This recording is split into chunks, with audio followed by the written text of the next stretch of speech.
இந்த செய்தியை உங்களுக்காக வழங்குவது அருண் மசாலா.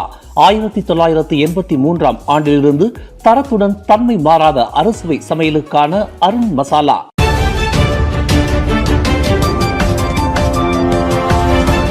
வணக்கம். திசைகளின் ஒரு மணி செய்திகள். தாபோங் அஜி விவகாரத்தில் குற்றம் செய்தவர்கள் மீது கடுமையான நடவடிக்கை எடுக்க வேண்டும். மாமன்னர் அதிரடி உத்தரவு.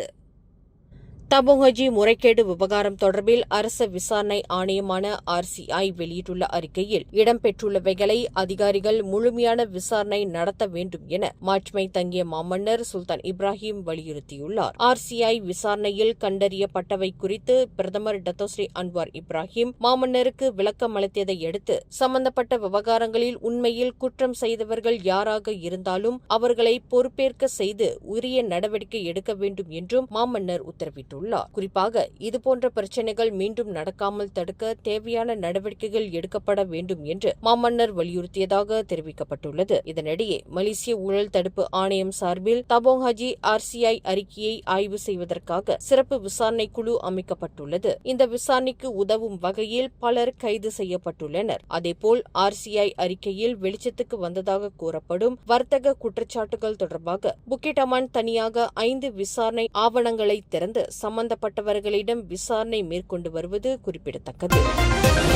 தமிழ் பள்ளிகள் மற்றும் சீன பள்ளிகளுக்கான கூட்டரசு அரசாங்கத்தின் சிறப்பு நிதிகள் குறித்த முழு விவரங்கள் இன்னும் 2 வாரங்களில் அறிவிக்கப்படும் என்று பிரதமர் டத்தோஸ்ரீ அன்வார் இப்ராஹிம் தெரிவித்துள்ளார். நேற்று மலாக்காவில் நடைபெற்ற மடானி கார்னிவல் நிகழ்ச்சியில் உரையாற்றிய அன்வார், நாட்டில் உள்ள அனைத்து சமூகங்களின் தேவைகளும் பல்வேறு கல்வி முறைகளின் தேவைகளும் நியாயமான முறையில் கவனிக்கப்படும் என்று உறுதியளித்துள்ளார். அதேவேளையில் எந்தவொரு தரப்பினரும் புறக்கணிக்கப்பட மாட்டார்கள் என்றும் நாடு அமைதியாக இருக்க வேண்டுமென்றால் அனைவரையும் கவனித்துக் கொள்ள வேண்டும் என்றும் தெரிவித்துள்ளார். அதேவேளையில் இஸ்லாமிய கல்வி நிறுவனங்களுக்கு அரசாங்கம் கூடுதல் உதவிகளை வழங்குவது தமிழ் பள்ளிகள் மற்றும் சீன பள்ளிகளை புறக்கணிப்பதாக அர்த்தமல்ல என்பதையும் அன்வார் தெளிவுபடுத்தினார். தமிழ் பள்ளிகள் மற்றும் சீன பள்ளிகளுக்கான உதவிகளும் திட்டமிடப்பட்டுவிட்டதாகவும் அதற்கான அறிவிப்பு சுமார் 2 வாரங்களில் கோலாலம்பூரில் வெளியிடப்படும் என்றும் அவர் குறிப்பிட்டுள்ளார். கடந்த 2022 ஆண்டு தாம் பிரதமராக பொறுப்பேற்ற பின்னர் நீண்ட காலமாக போதிய உதவிகள் கிடைக்காமல் இருந்த போண்டோ மற்றும் தஃபீஸ் கல்வி நிறுவனங்களுக்கான அரசாங்க உதவிகள் 2023 ஆண்டில் மீண்டும் வழங்கப்பட்டதாகவும் 2024 ஆண்டில் அவை மேலும் அதிகரிக்கப்பட்டதாகவும் அன்வார் தெரிவித்துள்ளார். மேலும் போண்டோ பள்ளிகளின் உள்கட்டமைப்பை மேம்படுத்துவதுடன் அவற்றில் AI மற்றும் கணினி பயிற்சிகளையும் அறிமுகப்படுத்த நடவடிக்கை எடுக்கப்பட்டுள்ளதாகவும் அவர் விவரித்துள்ளார். மற்ற கல்வி நிறுவனங்கள் மேம்பாடு அடைந்து கொண்டிருக்கும் சூழலில் போண்டோ பள்ளிகள் பின்தங்கிவிடுவதை அனுமதிக்க முடியாது என்றும் அன்வார் வலியுறுத்தியுள்ளார். சமய விவகாரங்கள் குறித்து பாட்காஸ்ட் நிகழ்ச்சி ஒன்றில் பேசியதாக கூறி இருவர் கைது செய்யப்பட்டுள்ள விவகாரத்தில் உள்துறை அமைச்சர் சைஃபுடின் இஸ்மாயில் மற்றும் தேசிய போலீஸ் படை தலைவர் கலீத் இஸ்மாயில் ஆகியோர் முழுமையான விளக்கம் அளிக்க வேண்டும் என ஜெலத்தோங் நாடாளுமன்ற உறுப்பினர் RSN ராயர் வலியுறுத்தியுள்ளார். சம்பந்தப்பட்ட இருவரும் 30 மற்றும் 60 வயதுகளில் உள்ளவர்கள் என்றும் அவர்கள் பங்கேற்ற பாட்காஸ்ட் நிகழ்ச்சியில் மதசார்பின்மை மற்றும் தாராளமயம் குறித்து பேசப்பட்ட காணொலி துணுக்கை அடிப்படையாக கொண்டு பெறப்பட்ட புகாரின் அடிப்படையில் கைது செய்யப்பட்டதாகவும் போலீசார் தெரிவித்துள்ளனர். மேலும் இதுகுறித்து கிளேங் உத்தாரா மாவட்ட போலீஸ் தலைவர் ராம்சே எம்போல் கூறுகையில், இருவர் மீதும் தேச நிந்தனை சட்டத்தின் கீழ் பொதுமக்களிடையே அச்சத்தை ஏற்படுத்தும் வகையில் கருத்து தெரிவித்தது மற்றும் சமய உணர்வுகளை புண்படுத்தியது உள்ளிட்ட குற்றச்சாட்டுகளின் கீழ் விசாரணை நடைபெற்று வருவதாக தெரிவித்துள்ளார். இந்நிலையில் அந்த பாட்காஸ்டில் சர்ச்சைக்குரியதாக தோன்றிய விவகாரம் குறித்து பொதுமக்களுக்கு பதிலளிக்க வேண்டியது அவசியம் என்றும் பாட்காஸ்ட் செய்வது குற்றமா என்றும் RSN ராயர் கேள்வி எழுப்பியுள்ளார். மேலும் அரசியல் விவாதங்கள் காரணமாக பழிவாங்கப்படுவோம் என்ற அச்சம் நிகழ்ச்சியாளர்களுக்கு ஏற்படக்கூடாது என்றும் அவர் குறிப்பிட்டுள்ளார். அதேவேளையில் இத்தகைய கைது நடவடிக்கைகள் ரிஃபர்மாசி இயக்கத்தின் கொள்கைகளுக்கு ஏற்புடையதல்ல என்றும் அவர் தெரிவித்துள்ளார். இதனிடையே சர்ச்சைக்குரிய போதகர் ரிடுவான் தி அப்துல்லா மீது இனவாதத்தை தூண்டும் கருத்துக்களை வெளியிட்டது தொடர்பாக அளிக்கப்பட்ட புகார் மீதான விசாரணையின் நிலவரத்தையும் போலீசார் வெளியிட வேண்டும் என்றும் ராயர் கோரிக்கை விடுத்துள்ளார். அதேபோல் ஜம்போல் நாடாளுமன்ற உறுப்பினர் ஷம்சுல் கஹார் டெல்லி ஸ்லாங்கூர் சுல்தானை அவமதிக்கும் வகையில் கருதப்படும் ஒரு படத்துடன் ஜாசேகா கட்சியை தொடர்புபடுத்தி பேசியதாக கூறப்படும் விவகாரத்தில் மேற்கொள்ளப்பட்டு வரும் விசாரணையின் நிலவரத்தையும் தெரிவிக்க வேண்டும் என அவர் வலியுறுத்தியுள்ளார். கிடா ICQS வளாகத்தில் கைவிடப்பட்ட நிலையில் கிடந்த இளஞ்சிவப்பு நிற பயண பெட்டியால் நேற்று மாலை மிகுந்த பரபரப்பு ஏற்பட்டது. இதுகுறித்து குபாங் பாசு மாவட்ட போலீஸ் தலைவர் முகமது ரஜி அப்துல் ரஹீம் கூறுகையில், நேற்று மாலை 5:55 மணியளவில் யாரும் உரிமை கோராத அந்த பயண பெட்டி கண்டுபிடிக்கப்பட்டதாக தெரிவித்துள்ளார். இதனையடுத்து அந்த பெட்டியை ஸ்கேன் செய்தபோது அதற்குள் போதைப்பொருள் மற்றும் வெடிப்பொருட்கள் இருக்கலாம் என்பதை காட்டும் உருவங்கள் தென்பட்டதாக சுங்கத்துறை அதிகாரிகள் தெரிவித்தனர். இதனையடுத்து போலீசாரின் வெடிகுண்டு அகற்றும் பிரிவு சம்பவ இடத்திற்கு வரவழைக்கப்பட்டது. பாதுகாப்பு நடவடிக்கைகளுக்காக ICQS வளாகம் சுமார் 2 மணி நேரம் மூடப்பட்டது. இரவு 11 மணியளவில் பெட்டி திறக்கப்பட்ட போது அதற்குள் வெடிப்பொருட்கள் எதுவும் இல்லை என்பது தெரியவந்தது. மேலும் சோதனை செய்ததில் அப்பெட்டியில் துணிகள், எண்ணெய் கொண்ட ஒரு கொள்கலன், கருப்பு நிற ஹேர் டிராயர், ஷாம்பு மற்றும் லோஷன் ஆகியவை மட்டுமே இருந்ததாக போலீசார் தெரிவித்துள்ளனர்.